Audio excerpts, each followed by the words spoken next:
자, 그러면 우리 오늘 수업을 한번 진행을 해 보도록 하겠습니다. 자, 먼저 기도하고 시작하도록 하겠습니다. 지난 시간과 같이. 자, 기도하겠습니다. 하나님 아버지 감사합니다. 우리 모두가 하나님 앞에서 신실한 자들이 되게 도와주시고 오늘 이것을 공부함으로써 말씀에 더 친숙한 시간 되게 하시고 하나님의 말씀을 진짜 믿음으로 받아들일 수 있는 이 시간이 되게 하여 주옵소서. 처음부터 끝까지 하나님 함께하여 주실 것을 믿습니다. 하나님 이 종의 입을 빌려서 하나님 말씀하시는 이 시간이 되게 하여 주옵소서. 예수님의 이름으로 기도합니다. 아멘. 예, 좋습니다. 자, 오늘도 어제가 아니죠. 자, 지난 시간과 마찬가지로 출석은 이제 마지막 끝나기 직전에 부르는 걸로 해보겠습니다. 자, 유은이도 어서 오고, 사무엘도 어서 오고, 찬영이도 어서 오고, 네, 다 좋아요. 자, 오늘은 성공찬 네 번째 시간입니다. 자, 오늘은 주제가 뭐냐면 키워드로 보는 구약의 역사예요. 키워드로 보는. 자, 구약의 역사를 우리가 살펴볼 때 그냥 쭉 이야기를 해버리면 여러분들의 머리에 잘 남지 않잖아요. 그래서 좀 몇 가지 키워드를 가지고 오늘 시간을 구약의 역사를 한번 관통해 보려고 합니다. 자, 오늘의 내용을 이제 두 개로 살펴보게 되면요. 자, 구약의 역사를 알려주는 11권의 책들이 있고, 그리고 구약의 10시대를 이제 조금 더 자세하게 살펴보는 시간으로 갖도록 하겠습니다. 자, 구약 역사의 흐름을 알려주는 11권의 책들입니다. 자, 여러분, 여기에 아주 피곤한 학생들이 있습니다. 뭐 직장인으로 볼 수도 있겠지만 저는 학생으로 보고 싶어요.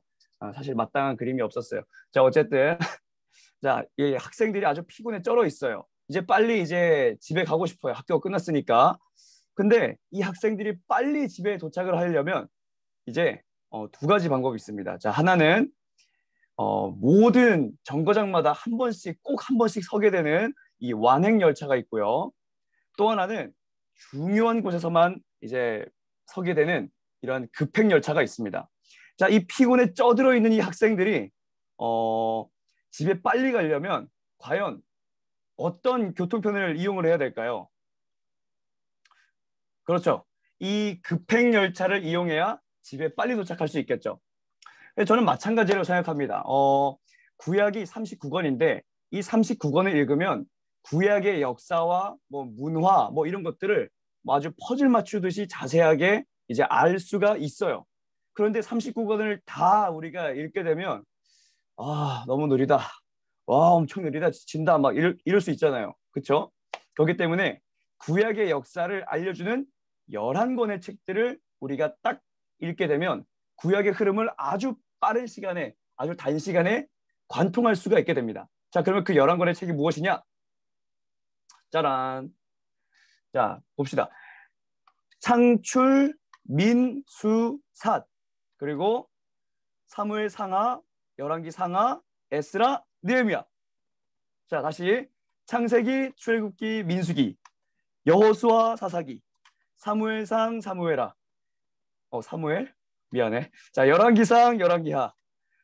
그리고 에스라, 느헤미야. 이렇게 11권의 책을 여러분들이 읽으면 구약의 역사는 마치 급행열차를 타는 것처럼 재빠르게 관통을 할 수가 있게 돼요. 자, 그래서 여러분들이 노래를 하나 배우게 됩니다. 자, 어떤 노래냐면 자, 한번 들어보세요. 창출 민수사 삼상아 왕상아 스느 창출 민수사 삼상아 왕상아 스느 창출 민수사 삼상아 왕상아 스느. 자, 여러분 계신 곳에 한번 따라해 보시길 바랍니다. 이거 아주 이게 라임이 좀 있어요. 자, 창출 민수사 삼상아 왕상아 스느 창출 민수사 삼상아 왕상아 스느. 자, 여러분 따라올 수 있겠어요? 자, 창출 민수사 삼상하 왕상하 스느 창출 민수사 삼상하 왕상하 스느 창출 민수사 삼상하 왕상하 스느. 자, 여러분들이 참 따라해 주시면 좋겠는데 자, 안 따라하면 여러분들이 나중에 외우기가 어려울 거예요. 저주하는 거 아닙니다. 그럴 수 있다는 말이죠. 어쨌든 여러분들이 이런 11권의 책을 읽게 되면 여러분들이 아주 급행열차를 타는 속도로 구약의 역사를 빠르게 관통할 수가 있습니다. 자, 이제부터 본격적으로 구약의 10시대, 이제 10시대라고 하면 뭔가 욕 같으니까 10시대, 구약의 10시대를 우리가 살펴보도록 하겠습니다. 자, 구약의 10시대를 살펴보려면 먼저 우리가 시간을 알아야 됩니다. 자, 여기 보면 BC라고 쓰여 있죠. 자, 구약의 시대는 이제 BC의 시대입니다. 여러분, BC가 어떤 줄임말인지 여러분 웬만하면 아시죠? 제가 여러 번 이야기했었는데, 자, BC는 뭐냐면 Before Christ라고 하는 이제 말이에요. 이거 잘 안 써지네. 자, 마우스로 쓰겠습니다. 자, 마우스로 쓸게요. 자, 안 써진다. Before Christ. 자, 오케이. 자, 알아서 여러분 보세요. 자, Before Christ. 자, 이게 무슨 말일까요? Before Christ. 크라이스트가 누구예요? 그렇죠. 그리스도 예수님. 예수님. 그러니까 before 무엇 전에. 그러니까 예수님 전 시대. 그것이 바로 before Christ라고 하는 거예요. 그러니까 구약의 시대는 예수님이 오시기 전까지의 시대를 이제 말을 합니다. 그래서 이 BC의 시간을 잘 보면 점점 깎이는 개념이죠. 예수님 오시기 전 주전 2000년기부터 1000년 지나면 3000년이 아니고 몇 년이에요? 1000년이 되고 또 1000년에서 또 1000년 지나면 얼마예요? 그렇죠. 예수님이 오신 뭐 빵년이 아니고 1년이 되는 거죠. 뭔가 되게 말이 이상한데 어쨌든 뭐 하여튼 1년이에요. 네. 하여튼 1년이 아니라고 하는 학자들이 있는데 이거는 지금 뭐 굳이 따질 이유는 없을 것 같아요. 네, 어쨌든 점점 BC는 깎이는 개념입니다. 그것만 아시면 돼요. 자, 그래서 위쪽에는 이 시간의 흐름을 보여주는 것이고 이제부터 이 아래쪽은 이제 사건을 이제 살펴보게 될 것입니다. 자, 이 시간 속에 이 사건들이 다 배열이 되어 있는 거예요. 그래서 보면 자, 10가지입니다. 자, 원역사, 족장시대, 출애굽시대, 광야시대, 가나안 정복시대, 사사시대, 통일왕조시대, 분열왕조시대, 포로시대, 그리고 마지막으로 귀환시대입니다. 자, 이렇게 10가지예요. 원역사, 족장, 출애굽, 광야, 가나안, 정복, 사사, 통일왕조, 분열왕조, 포로, 귀환. 뭔가 이렇게 되게 논리적으로 이렇게 딱딱딱딱 맞아떨어지는 것 같은 그런 느낌이 들지 않으세요? 네, 안 들면 네, 들도록 노력하세요. 자, 이제 이 10시대를 자, 앞에 있는 머리 글자만 여러분들이 기억하시면 됩니다. 자, 원, 족, 출, 광. 여기는 가보다는 정이 낮겠습니다. 정복시대. 원족, 출광정. 그 다음엔 사사기니까 사. 그 다음 통, 분, 포, 귀. 자, 그래서 원족, 출광정, 사통분포귀. 원족, 출광정, 사통분포귀. 원족, 출광정, 사통분포귀. 원족, 출광정, 사통분포귀. 자, 여러분들이 원족, 출광정, 사통분포귀 이렇게 계속해서 입에다가 붙여야 돼요. 입에다 붙이게 되면 여러분들이 확실하게 10시대, 10시대 말고 10시대를 여러분들이 분명하게 기억할 수가 있게 될 것입니다. 원족, 출광정, 사통분포귀. 원족, 출광정, 사통분포귀. 다시 한번 원족, 출광정, 사통분포귀. You say 원족. 사통분포귀. 자, 오케이. 자, 이해됐죠? 이렇게 10시대를 여러분들이 기억하시면 되겠습니다. 자, 이제부터 하나하나 살펴볼 텐데요. 자, 원역사입니다. 자, 원역사가 그럼 도대체 뭐냐? 원역사? 원역사가 뭐지? 자, 원역사는 기원이 되는 역사다. 그래가지고 줄여서 원역사라고 말을 하는 거예요. 우리가 흑인과 황인과 백인 뭐 이렇게 인종이 나뉘죠. 근데 이런 흑인, 백인, 황인의 인종이 나뉘어지지 않고 이런 모든 인류의 기원이 되는 역사를 기록하고 있다. 공통되는 역사를 기록하고 있다고 해서 이제 기원 역사 또는 원 역사라고 부르게 되는 것이에요. 자, 그래서 이 원 역사가 성경 어디에 나와 있냐면 창세기 1장부터 11장에 나와 있어요. 자, 창세기 1장부터 11장의 내용이 어떤 건지 자, 네 가지 키워드로 보여드리겠습니다. 자, 창조, 타락, 홍수, 바벨탑. 예, 이런 네 가지 구분은 여러분들이 한 번쯤 들어본 적이 있을 거예요. 자, 창세기 1장부터 11장까지는 네 가지 키워드만 기억하면 됩니다. 창조, 타락, 홍수, 바벨탑. 자, 그래서 한번 봅시다. 자, 창세기 1장 2절을 보면 이제 태초에 천지가 창조되기 바로 이전의 모습을 보여주고 있는 그런 말씀이에요. 창세기 1장 2절. 자, 한번 읽어볼까요? 자, 땅이 혼돈하고 공허하며 수면 위에 운행하시니라. 네, 제가 이 카메라 이 부분이 있어서 잘 안 보여요. 자, 밑에 쪽으로 배열하고 좋습니다. 자, 땅이 혼돈하고 공허하며 흑암이 깊음 위에 있고 하나님의 영은 수면 위에 운행하시니라. 자, 근데 이 1장 2절 말씀이 창조 후의 상태를 말한다 그랬어요? 전의 상태를 말한다 그랬어요? 전이야, 후야? 전이죠. 그렇죠? 창조되기 전의 모습을 말하는데 여러분, 우리는 창조되기 전의 모습은 아무것도 없네. 와, empty. 아무것도 없네. 자, 그렇게 알고 있었지만 창조되기 전의 모습을 보니까 뭐가 있었대요? 땅이 있었대요. 오, 이게 무슨 말이야? 또 수면, 물이 있었대요. 자, 이게 뭘 말하냐면 자, 창조가 되기 전에도 지금 땅이 있었고 수면, 물이 있었다라고 하는 것을 성경이 보여주고 있는 거예요. 뭐 물론 하나님이 그 전에에서도 이제 이게 뭐 이렇게 활동을 하셨겠지만 지금 창세기는 지금 창조되기 전에 땅과 물이 먼저 있었다라고 하는 것을 알려주고 있어요. 근데 어떤 상태였대요? 혼돈하고 공허했대. 한마디로 말하면 아주 무질서했다. 아주 무질서한 지구를 보여주고 있는 거죠.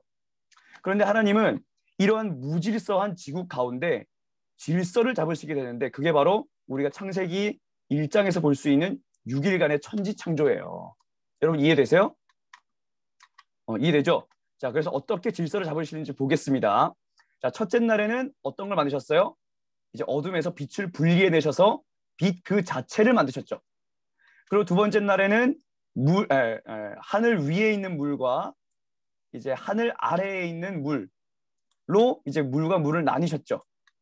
그리고 세 번째 날에는 이 물 속에서 땅을 건져내십니다. 자세히 읽어보세요. 땅을 건져내시고 그 위에다가 각종 이제 식물들을 자라나게 하셔요. 자, 첫째 날, 둘째 날, 셋째 날까지는 하나님께서 무대를 설치하시는 이제 날이었어요. 그런데 그 다음부터는 이제 점점점 등장 인물들을 이제 만들시기 시작합니다. 자, 이제 네 번째 날에는 이제 빛을 주관하게 하시는 두 광명체. 자, 낮에는 해, 밤에는 달, 그리고 별들을 창조하십니다. 자, 그 다음에 다섯째 날에는 이제 하늘 위에는 새들이, 이제 물 아래에는 물고기들이 이제 만들어졌죠. 그리고 여섯째 날에는 어떻게 되죠? 그렇죠. 땅 위에 이제 들짐승들이 돌아다니게 하시고 그 다음에는 우리 인간들을 만드셨다라고 하는 거예요. 그러니까 처음에 창세기는 아주 무질서한 지구와 우주의 모습을 보여주는데 하나님이 태초에 천지를 창조하시니라 라고 하면서 이제 막 뭔가 이렇게 만드시죠. 질서를 배열하고 있으신 거죠. 그러니까 사실상 우리가 성경에서 살펴볼 수 있는 천지 창조는 무질서 가운데 질서를 배열하시는 하나님의 작업이셨다라고 하는 거예요. 그렇기 때문에 우리 안에도 예수님을 믿기 전에는 질서가 없어요. 무질서해요. 막 죄로 인해서 온갖 오물들이 막 뒤섞여 있고 이제 우선순위가 뭔지도 제대로 잘 알지 못하고 우리들은 이제 자기들의 길을 가게 되죠. 그러나 하나님을 만나는 그 순간 내가 예수 그리스도의 사랑을 경험하는 그 순간부터 우리 안에 질서가 잡히기 시작하고 우리 안에 온전한 창조가 일어나게 되는 것이에요. 이것이 바로 영적인 원리입니다. 여러분 안에 창조 활동이 일어났나요? 예수님을 만나고 여러분들 안에 우선순위가 명확하게 질서가 잡혀 있나요? 오늘 하루는 하나님 먼저, 그 다음 내가 내 일을 하겠다. 뭐 이런 질서가 잡혀 있나요? 질서가 잡혀 있어야만 여러분들이 이제 진짜 창조가 된 사람이다. 새롭게 창조된 사람이다. 라고 볼 수가 있는 거예요. 자, 그 다음 보겠습니다. 하나님께서는 인간을 만드시고 이 인간들에게 무엇을 주시냐? 자유의지를 주셔요. 그래서 하나님께서 이 인간들이 정말로 하나님 나를 이제 진짜 사랑하나 안 하나 그것을 보시기 위해 에덴 동산 중앙에다가 선악을 알게 하는 나무를 두시고 이걸 먹지 마. 이것을 먹지 않는 것이 나를 경외하는 것이야. 나를 두려워하는 것이고 나를 존중하는 것이야. 그런데 인간들은 어떻게 되죠? 결국 뱀의 꼬임에 넘어가서 여자가 타락을 하게 되고 그 다음에 여자의 그 권유로 남자 아담도 같이 선악과를 먹고 타락을 하게 되죠. 그래서 인류는 타락을 이제 하게 되고 이 아담과 하와의 후손이었던 가인은 어떻게 돼요? 자기 동생 아벨을 죽인 최초의 살인자가 되고 또 가인의 후손에서 라멕이라는 사람이 나오는데 라멕은 자기가 살인을 하고서도 반성하는 기미는 조금도 없이 내가 사람을 죽였어 이러면서 노래를 부르면서 자랑을 하게 되죠. 이렇게 인간들은 점점 시간이 지날수록 악독해지기 시작합니다. 그래서 하나님은 그것을 가만히 두고 보실 수가 없어서 심판을 하시게 되는데 어떤 심판을 하셔요? 물로 쓸어버리시는 홍수 심판을 하시게 되죠. 그런데 이 홍수로 심판을 하시기로 결정을 하셨는데 그 가운데에서 하나님의 말씀대로 의롭게 살고자 했던 노아와 그의 가족들 그리고 동물들을 다 이 노아의 방주로 인도하시고 이 노아의 가족들을 살려주십니다. 자, 그러면 해피엔딩으로 끝나면 참 좋잖아요. 그렇죠? 뭐 노아의 아들들 막 이렇게 해피엔딩 좋아 끝나면 좋은데 어떻게 됐어요?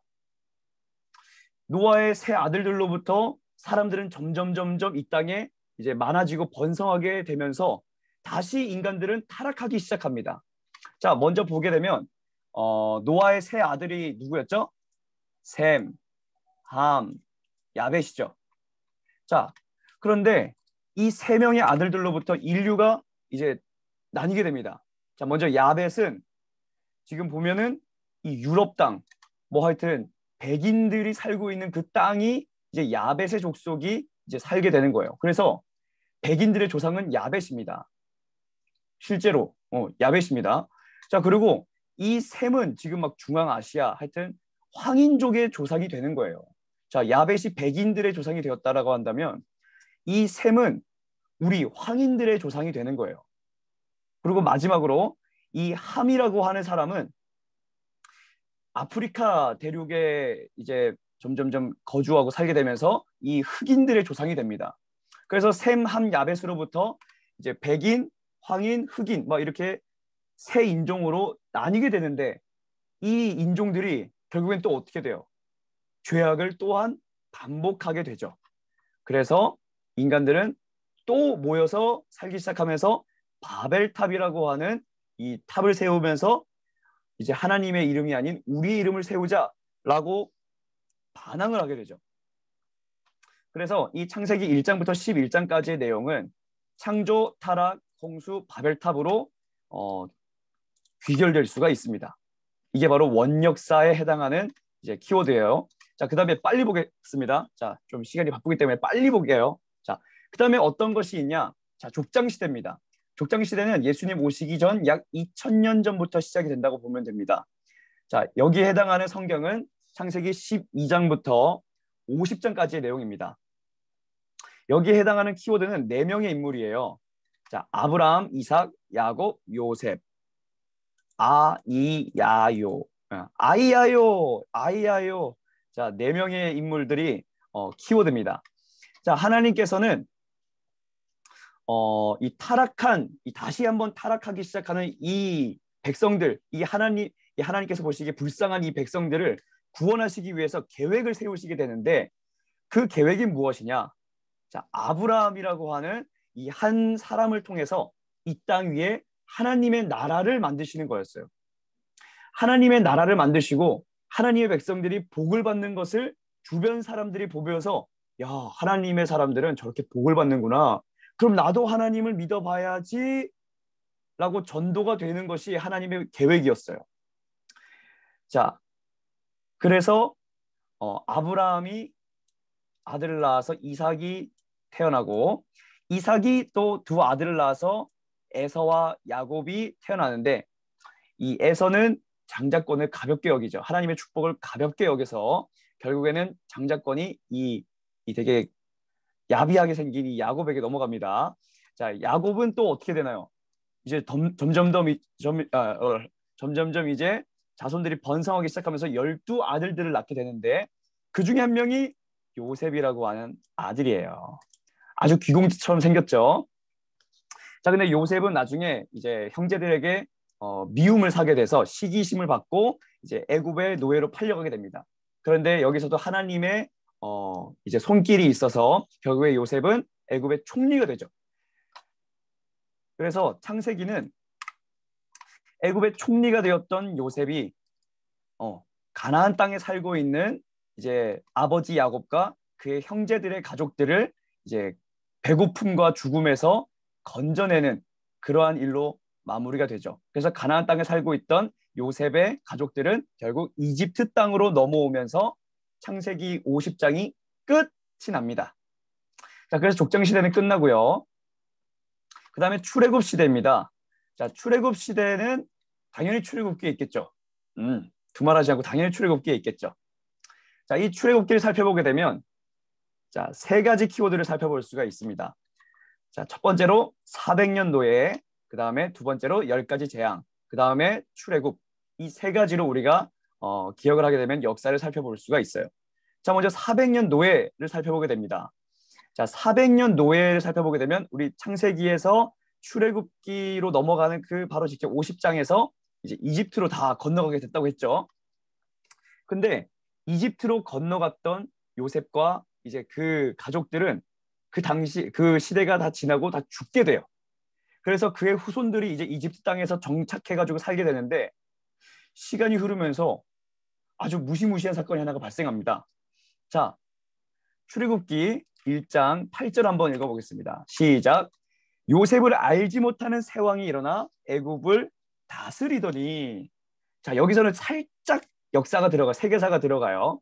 자, 요셉이 애굽의 총리가 되었을 때에는 이집트에서 권력을 잡았던 민족이 있습니다. 그것은 순수 이집트인이 아니라 이제 이집트인을 몰아내고 이집트 땅을 정복했던 힉소스라고 하는 민족이었어요. 자, 힉소스입니다. 자, 소스를 보고 놀라면 힉소스예요. 자, 힉소스. 자, 소스를 맛보고 놀란 민족 힉소스. 자, 힉소스라고 하는 민족이 요셉이 애굽의 총리가 되었을 때에 이제 파라오 그리고 그 백성들이었어요. 그런데 이 힉소스 민족을 이제 몰아내고 다시 한번 이집트 본토인들이 다시 한번 그 정권, 그 권력을 잡게 되는데 그게 바로 출애굽기 1장 8절에서 말하는 요셉을 알지 못하는 새 왕이에요. 이해되죠? 힉소스는 이스라엘 백성들을 참 좋아했어요. 요셉 때문에. 그런데 이집트인들이 다시 한번 힘을 얻게 되고 힉소스인을 몰아내고 이제는 이스라엘 백성들을 미워하게 되죠. 자, 그래서 그 결과 어떻게 되죠? 이스라엘 백성들을 노예로 부리게 되고 이제 피라미드도 짓고 막 국고성도 짓고 그렇게 된다고 성경은 기록을 하게 되죠.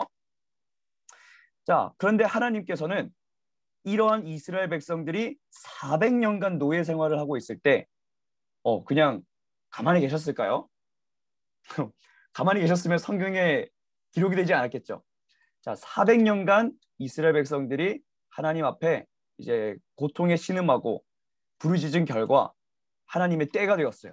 자, 출애굽기 2장 24절부터 25절입니다. 자, 함께 읽어보겠습니다. 시작. 하나님이 그들의 고통 소리를 들으시고 하나님이 아브라함과 이삭과 야곱에게 세운 그의 언약을 기억하사 하나님이 이스라엘 자손을 돌보셨고 하나님이 그들을 기억하셨더라. 자, 하나님이 기억하셨다라고 하는 것은 반드시 그 다음에 행동을 가져오게 돼요. 행동. 그래서 하나님이 기억하셨다 그러면 머리로만 기억하신 게 아니고 반드시 그 다음에 액션을 취하시는데, 자, 그 행동이 모세라고 하는 한 사람을 선택하는 것으로 이제 시작이 됩니다. 하나님은 백성들의 부르짖음을 들으시고 모세라고 하는 한 사람을 선택하셨어요. 그래서 이 모세를 통해서 이집트 땅에 아주 무시무시한 10가지 재앙을 일으키십니다. 나일강이 피로 변했고요. 또 개구리가 나일강에서 막 나왔고요. 그 다음에 이가 막 득식을 거렸고요. 또 파리들이 막 이제 나타나가지고 사람을 물고, 그 다음에 이제 가축들이 병에 걸리죠. 그 다음에 사람에게도 병이 이제 걸리게 되고, 그 다음에 큰 우박들이 떨어지면서 아주 놀라운, 이제 아주 멸망에 가까운 이제 그런 재앙이 됐고, 그 다음에 남아있던 곡식을, 우박에 상하고 남아있던 곡식들을 이 메뚜기와 황충들이 나타나서 다 갉아먹게 되죠. 그 다음에 대낮에도 깜깜한 흑암을 허락하시고, 마지막으로는 장자들, 첫 번째 아들들을 다 죽여버리셨어요. 이것이 바로 하나님께서 베푸셨던 10가지 재앙이에요. 그래서 이 10가지 재앙을 경험했던 이집트인들은, 야, 니네 하나님 진짜 독하다. 야, 빨리 나가. 속된 말로 말하면 빨리 끼웃지읒, 빨리 꺼. 하여튼 그래서 빨리 나가 이렇게 해가지고 출애굽을 하게 됩니다.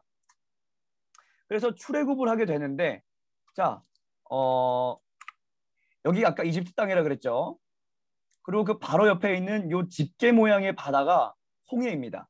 그래서 이집트에서 나왔던 이스라엘 백성들은 여기 보이는 이 집게 모양의 요 홍해를 가로질러서 건너고 마침내는 시내산에 도착을 하게 되는데, 여러분, 이 홍해가 갈라졌던 게 거짓말을 한다고 생각하시는 분이 혹시 있을까봐 제가 이 고고학적인 이 자료들을 가지고 왔습니다. 보면은 지금도 이 홍해 바다 이 바로 밑에를 살펴보게 되면, 이 바닷속을 살펴보게 되면 고대 이집트인들이 사용했던, 이집트 병사들이 타고 다녔던 이 전차의 바퀴들이 이 바닷속에 잠겨 있어서 거의 산호초가 되듯이 이제 이렇게 변형이 된 모습들을 이제 볼 수가 있어요. 그러니까 출애굽 사건은 가짜가 아니고 실제로 존재했던, 실제로 일어났던 하나님의 놀라운 기적입니다. 하나님의 기적이 아니라면 이 바퀴들이 왜 홍해에 잠기게 되겠어요? 그렇죠? 어쨌든 이스라엘 백성들은 이 홍해를 건너서 마침내는 이 시내산에 다다르게 되는데, 이 시내산에서 하나님과 언약을 세우고 하나님께로부터 십계명 두 돌판을 받게 됩니다. 자, 이해됐죠? 자, 여러분들에게 충분히 적을 시간을 드리지 못하는 점 여러분 양해해 주시길 바랍니다. 워낙 내용이 많아가지고. 자, 그래서 그 다음 시대는 뭐냐? 출애굽했으면 당연히 그 다음엔 광야를 만나게 되죠. 자, 광야 시대는 민수기를 살펴보게 되면 됩니다. 자, 민수기를 살펴보게 되면 세 가지 키워드가 나타나는데, 12정탐꾼, 40년 방황, 두 번째 인구 개수예요. 대충 적었죠? 12정탐, 방황, 두 번째 인구 개수. 자, 보면 이제 이스라엘 백성들이 이제 광야로 나와서 이 가데스 바네아라고 하는 이제 그 지점에 도달하게 되는데, 이 가데스 바네아에서 모세가 12정탐꾼을 뽑아서, 자, 너희들 이제 그 땅이 좋은지 나쁜지, 수질이 1급수인지 아니면 3급수인지, 또는 그 땅의 백성들이 흉포한지 착한지를 보고 와라. 그랬더니 12정탐꾼이 갔다가 돌아왔는데 어떤 평가를 하게 되죠? 10명은 두려움에 사로잡혀서 그 땅 안 좋습니다. 그런데 여호수아와 갈렙 두 사람은 믿음으로 고백하면서, 야, 그 땅 너무 좋습니다. 우리가 가서 차지할 땅입니다. 라고 하면서 이제 이 찬반이 갈리게 되죠. 그런데 이스라엘 백성들이 이 10명, 과반수 이상의 의견을 따라서, 와, 우리 이제 멸망하게 될 거야. 하나님이 우리를 여기서 다 죽이실 거야. 애굽에서 살았다면 우리가 안 죽었을 텐데. 라고 원망을 하게 되는데, 그 결과 어떻게 되죠? 자, 이 시내산에서 약속의 땅까지는 겨우 2주밖에 안 걸립니다. 사실 여러분. 놀랍죠? 자, 걸어서 2주밖에 안 걸리는 거리를 그 원망과 불평과 이 잘못된 그 정탐 보고로 인해서 2주만 되는 그 거리를 40년을 뺑뺑이 오리걸음으로 이제 광야에서 아주 썩게 됩니다. 너무 아까운 시간 아니에요? 여러분, 불순종이 이렇게 무서운 겁니다. 어쨌든 이렇게 40년을 불순종해가지고 뺑뺑이를 돌게 되고 그 결과 이 첫 번째 이 출애굽했던 이 1세대들은 광야에서 40년간 생활하면서 다 죽게 돼요. 대신에 그 자손들 2세대들은 하나님께 그 가나안 땅에 들어갈 수 있도록 허락을 받고 어떻게 되죠? 민수기 26장에서 두 번째 인구 개수를 하고서 점점점 이제 요단강 가까이로 가게 됩니다. 자, 그래서 광야 시대는 끝이 나고 그다음에 가나안 정복 시대가 펼쳐지게 돼요. 자, 여러분 제가 너무 빠른가요? 자, 안 빠르면 자, 요걸 해주세요. 자, 안 빠르면 요걸 해주세요. 자, 오케이. 자, 유은이가 안 빠르다고 그랬어요. 자, 자, 유은이 책임입니다. 장난이고. 자, 그다음에 가나안 정복 시대예요. 자, 여기는 여호수아서를 읽어보면 됩니다. 자, 여호수아서를 읽게 되면 또 세 가지 키워드가 등장하게 되는데 가나안 전투, 토지 분배, 유언, 전투 분배 유언, 전투 분배 유언. 자, 이 세 가지 키워드를 여러분들이 기억하시면 됩니다. 자, 이제 이스라엘 백성들이 요단강을 이제 건너서 첫 번째 전투를 치르게 되는데 그 치렀던 전투 현장이 어디냐? 바로 여리고입니다. 자, 이게 에인션트 여리고, 고대 여리고라고 하는 말이죠. 자, 이 여리고를 살펴보게 되면 여러분들이 아주 놀랍게 여기게 될 겁니다. 자, 보면은 이 여리고 성벽을 보면 이 여리고의 형태를 보면 먼저 이 도랑이라고 보이죠?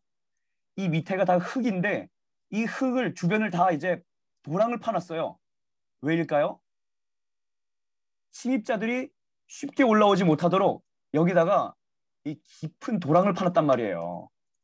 자, 근데 이 도랑을 어떻게든 적군이 이제 막 기어가지고 올라오게 되면 정복할 수 있을까요? 못해요. 왜냐? 첫 번째 성벽을 만나기 때문인데 이 성벽의 높이가 무려 5m입니다. 5m. 여러분 키가 5m 되는 사람이 없겠죠? 이 벽이 5m예요. 3에서 5m예요. 그런데 이 벽을 이 벽을 허물어뜨리면 이 여리고를 끝장낼 수 있을까요? 못해요. 왜냐하면 여기 보이는 상층 성벽, 두 번째 성벽이 기다리고 있어요. 그러니까 이 여리고 성벽은 한마디로 말하면 뭐가 될까요? 정복 불가. 어, 정복 불가. 너희들 같은 이 피르미들은 절대로 정복할 수 없어. 이제 그렇게 되는 건데 성경은 뭐라고 이제 증언하고 있죠? 이스라엘 백성들이 하나님의 명령에 따라 하루에 한 바퀴씩 6일 동안 그리고 마지막 7일째에는 7바퀴 총 13바퀴를 돌고 함성 질러 세이 함성 이러면서 으악 질렀더니 어떻게 돼요? 여리고 성벽이 이중 성벽이 한 방에 와르르 무너졌다. 그래서 이스라엘 백성들이 여리고를 정복하게 되었다라고 증언하고 있어요. 여러분 믿겨지세요? 잘 안 믿겨지죠? 그래서 많은 사람들이 이 성경의 기록들은 가짜야라고 이제 생각을 했었어요. 그런데 어떤 학자가 있는데 자 1930년에 이제 한 학자가 진짜 여리고가 성경에 기록된 그대로 되었을까? 궁금증을 품고 이 폐허가 된 여리고 땅을 가가지고 이 여리고 지역을 가가지고 이 삽으로 막 땅을 파헤치기 시작했습니다. 그랬더니 중요한 두 가지 증거를 발견하게 돼요. 자, 첫 번째 증거. 자, 곡식으로 가득 찬 항아리들을 발견하게 됩니다. 자, 곡식으로 가득 찬 항아리 말고 항아리들 엄청 많이 발견되었다는 거죠. 자, 여기 보이는 이 새까만 것들이 자, 뭐 우리가 먹는 뭐 쌀, 뭐 밀, 뭐 이런 거예요. 근데 여러분 한번 생각해 보세요. 전쟁을 하게 되면 가장 필요한 게 뭘까요? 또 반대로 가장 부족해지는 게 뭘까요? 식량이에요, 식량. 먹을 게 있어야 막 힘내가지고 막 싸우고 막 방어하고 그러죠. 근데 이 전쟁을 겪었던 이 여리고 지역이 분명히 무너진 흔적은 있는데 이 곡식들이 가득 찬 항아리들이 한 곳에서 발견되는 게 아니라 이 여리고 전역에서 발견되더라는 거예요. 막 뭐 엄청나게 발견되더라는 거예요. 북적북적. 그러니까 이 항아리들이 뭘 말하고 있느냐?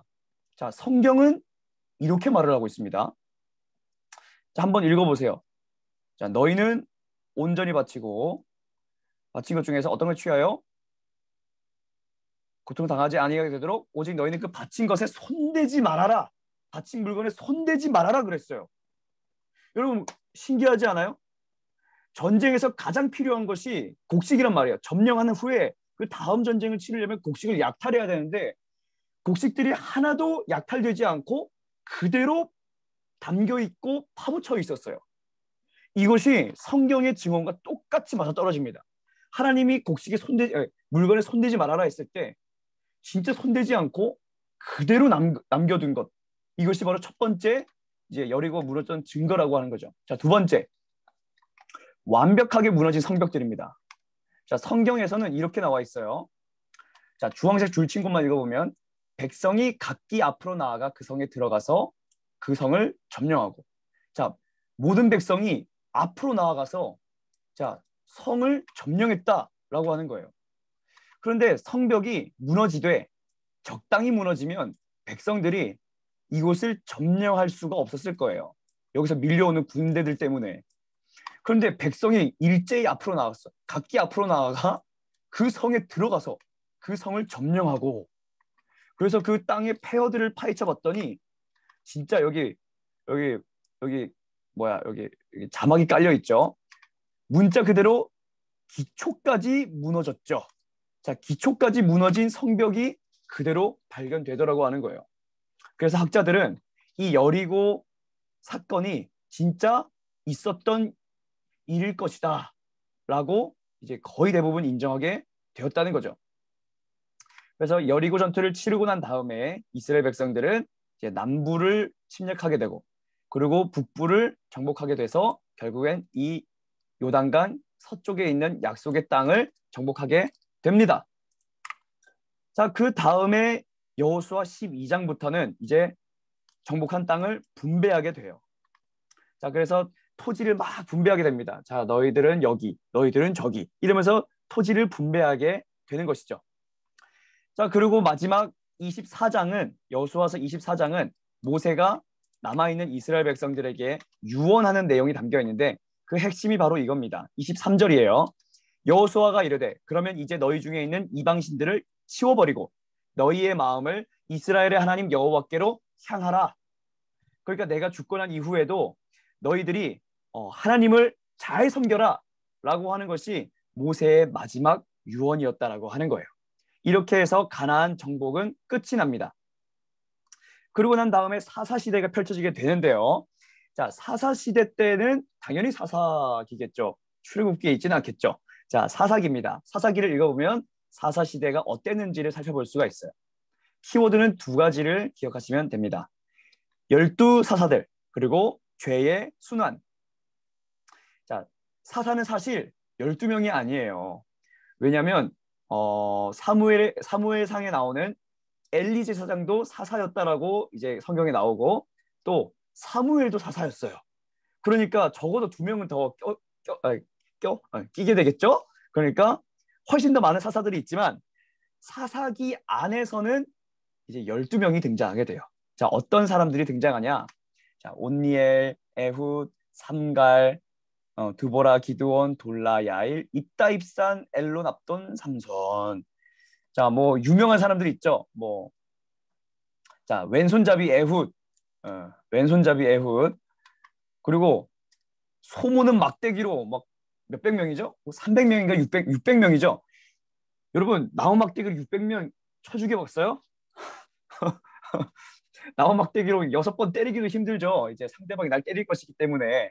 자, 어쨌든 삼갈은 600명을 쳐 죽였대요. 어마어마합니다. 자, 그리고 드보라, 여자 네, 사사죠. 엄청나게 아주 이제 카리스마가 있었던 것 같습니다. 그리고 기드온의 300용사, 그리고 입다. 막 전쟁에서 돌아와가지고 처음 보는 그 사람을 내가 번제로 바치겠습니다. 서원했다가 자기의 딸을 바치게 된 이 바보 같은 이 사사. 이것이 바로 입다예요.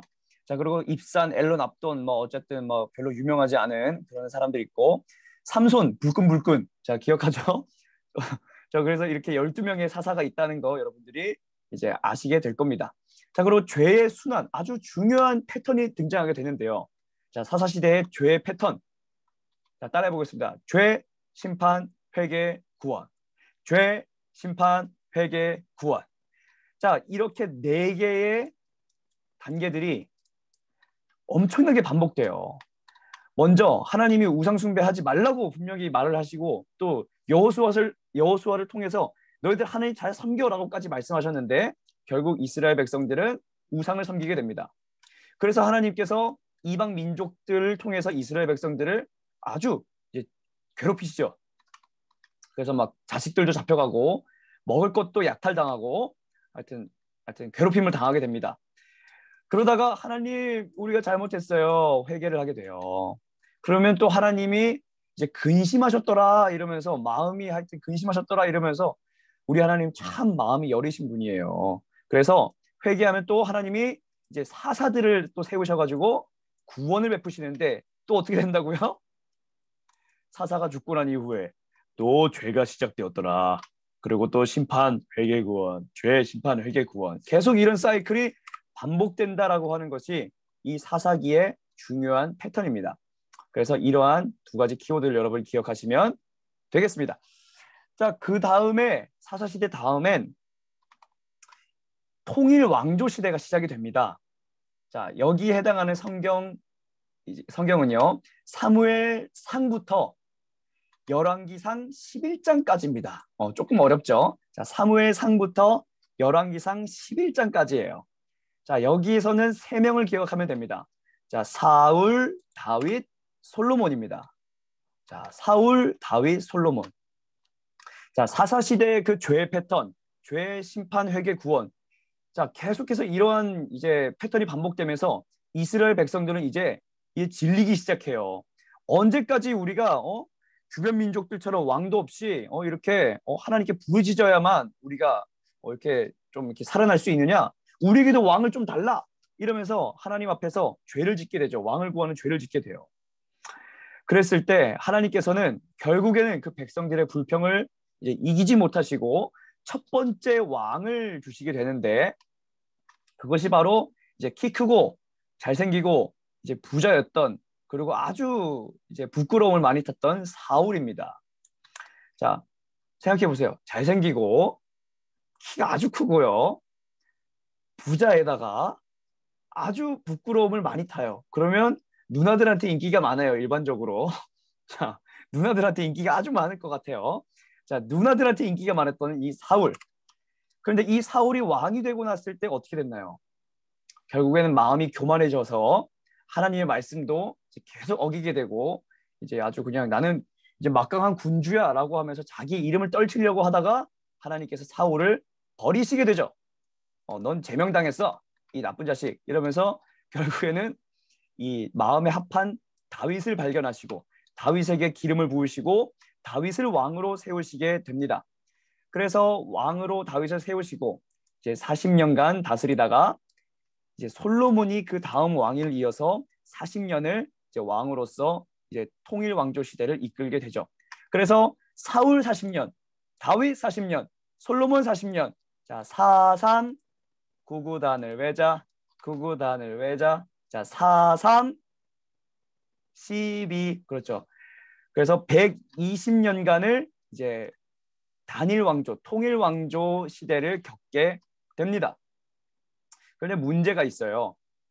자, 통일 왕조 시대 그 다음에는 이제 분열 왕조 시대가 되는데, 자, 여기에 해당하는 성경은 바로 이제 열왕기상 12장부터 열왕기하 24장까지입니다. 자, 이것을 살펴보게 되면요, 키워드는 2개예요. 자, 남북이 분열된다는 거, 우리나라처럼 남과 북이 분열돼요. 그리고 북이스라엘이 멸망하게 된다는 거, 여러분들이 기억하시면 됩니다.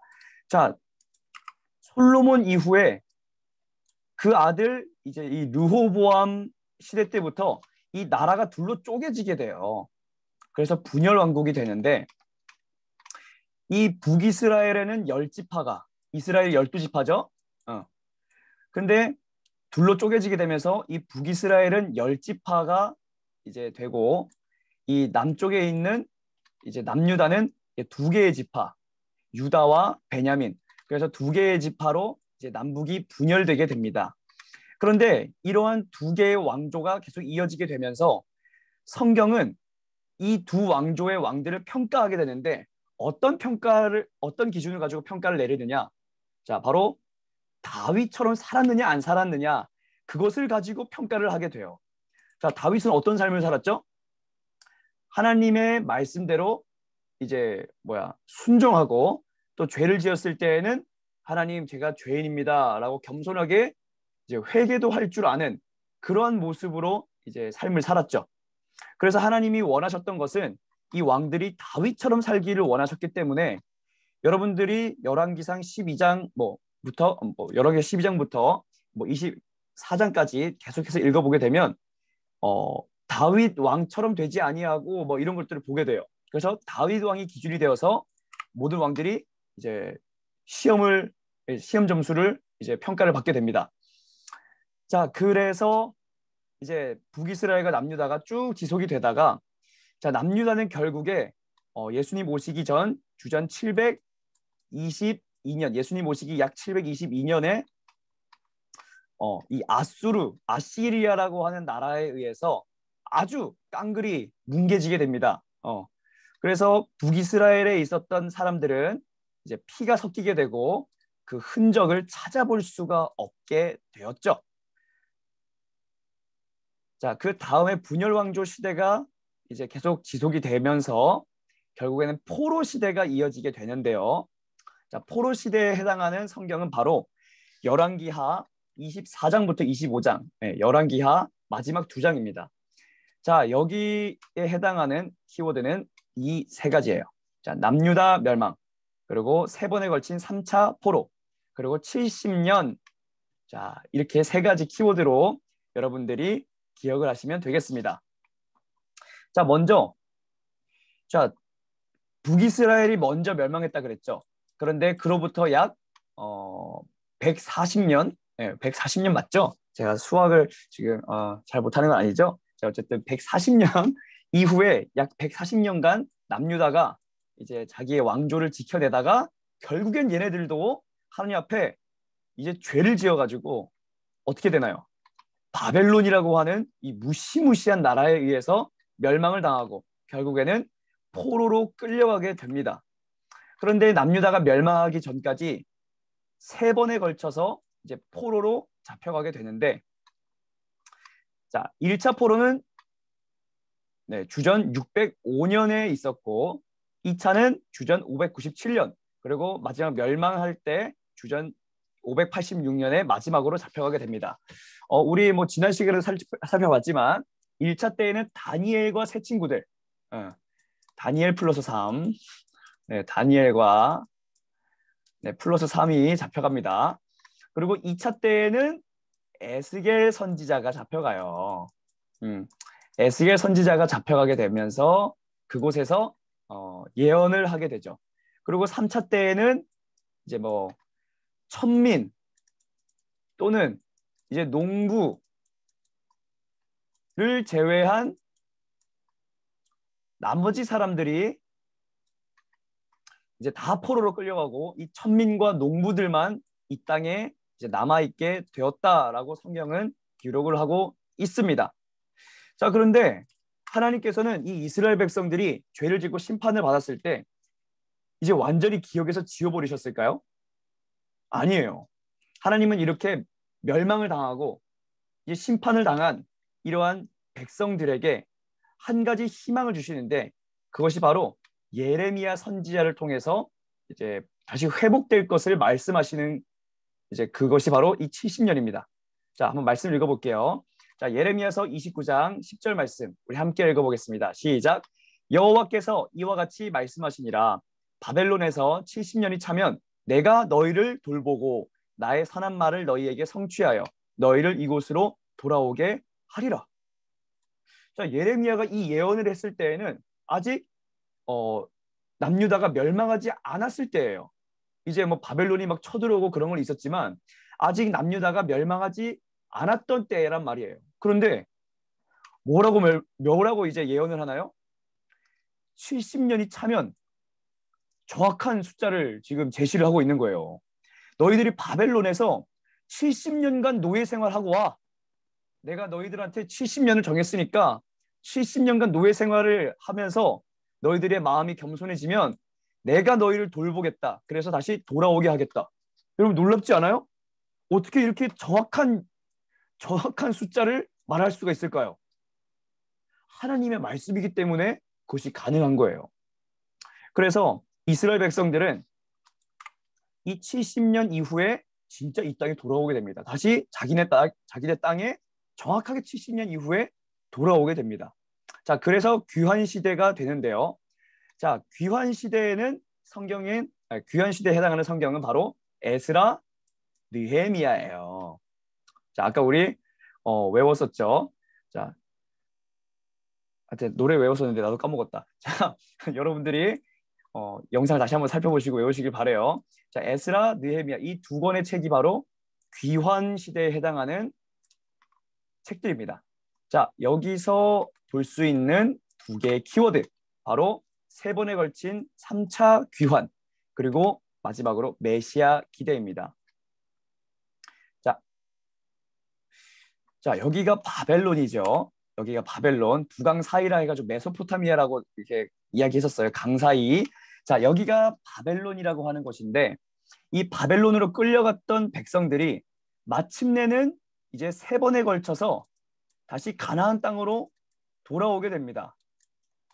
자, 그래서 살펴보게 되면 자, 첫 번째 이제 귀환을 했던 사람들은 이 스룹바벨이라고 하는 지도자가 데리고 왔는데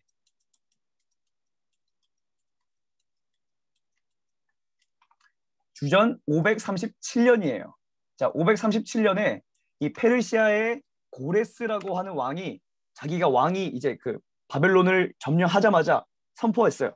자, 바벨론에 있던 모든 이제 이스라엘 백성들은 집으로 돌아가라. 돌아가라. 그랬단 말이죠. 그래가지고 537년에 집으로 돌아가라 해가지고 진짜 537년에 집으로 돌아가게 됐는데 도착을 했을 때는 1년이 지난 536년이었어요. 그런데 여러분 한번 생각해 보세요. 아까 다니엘과 세 친구들이 몇 년도에 포로로 잡혀갔다 그랬죠?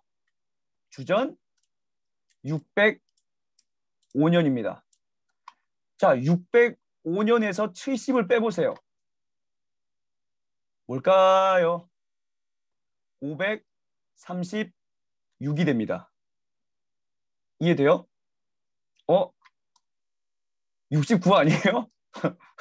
69 아니에요? 뭐 그렇게 말하는 사람도 있겠지만 아니에요. 536년 그 해당되는 연도 세야죠. 어쨌든 그래서 70년입니다. 자, 70년이에요. 놀랍지 않아요, 여러분?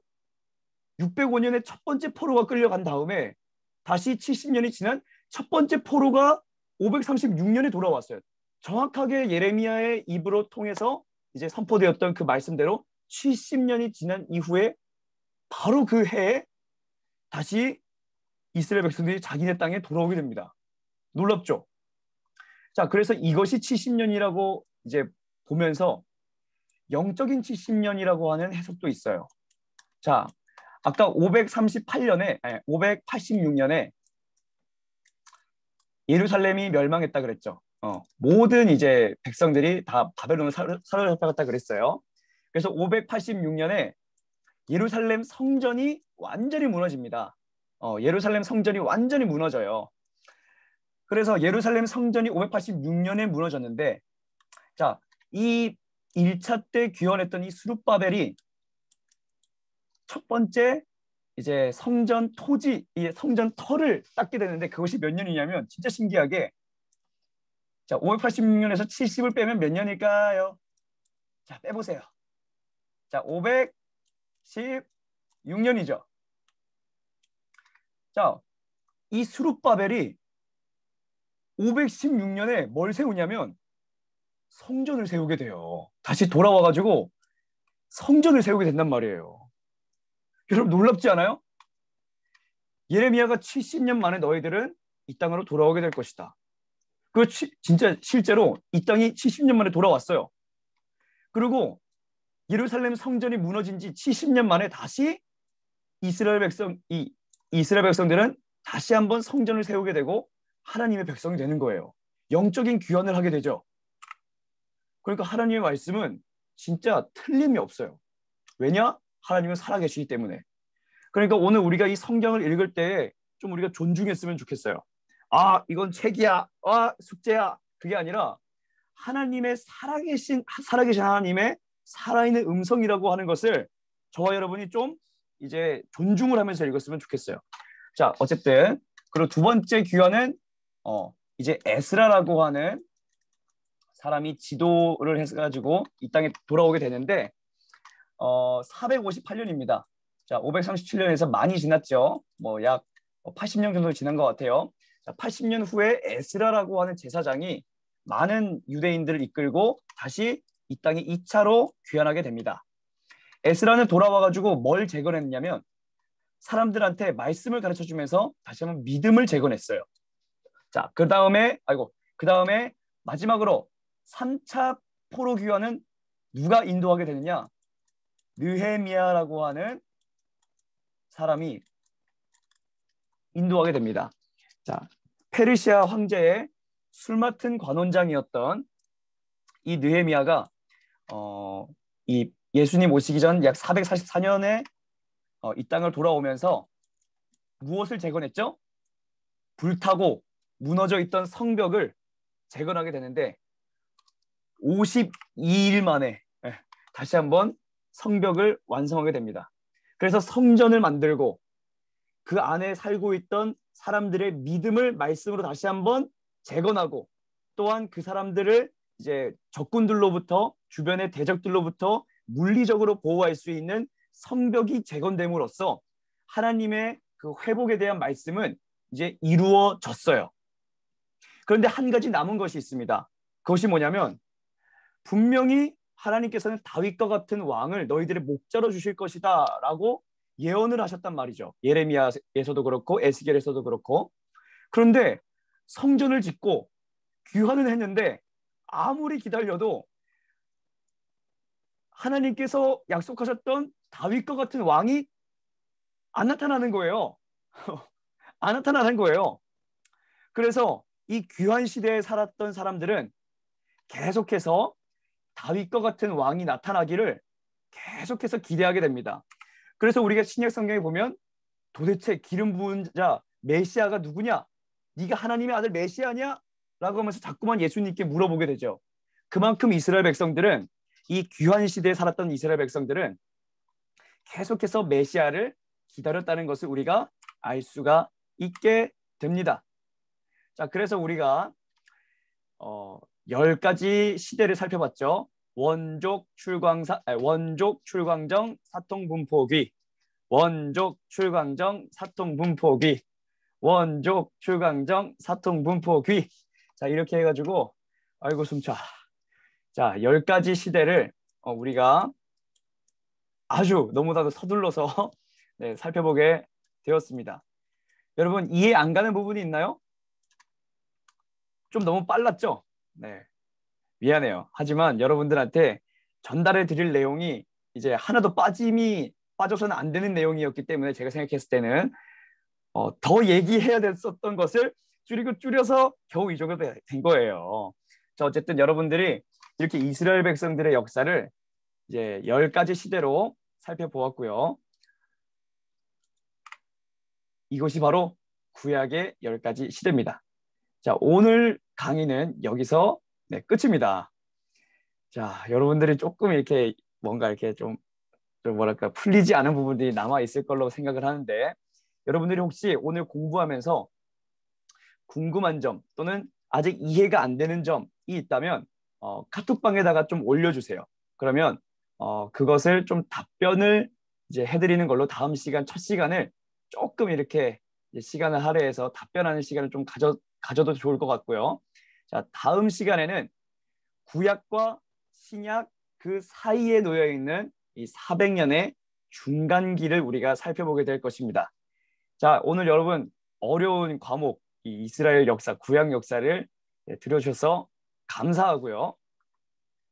자, 다음 시간에는 이스라엘과 중간기를 함께 살펴보도록 하겠습니다. 여러분 고생하셨습니다. 여러분 사랑합니다. 좋은 밤 되시고 궁금한 점 있으시면 꼭 카톡방에 올려주세요.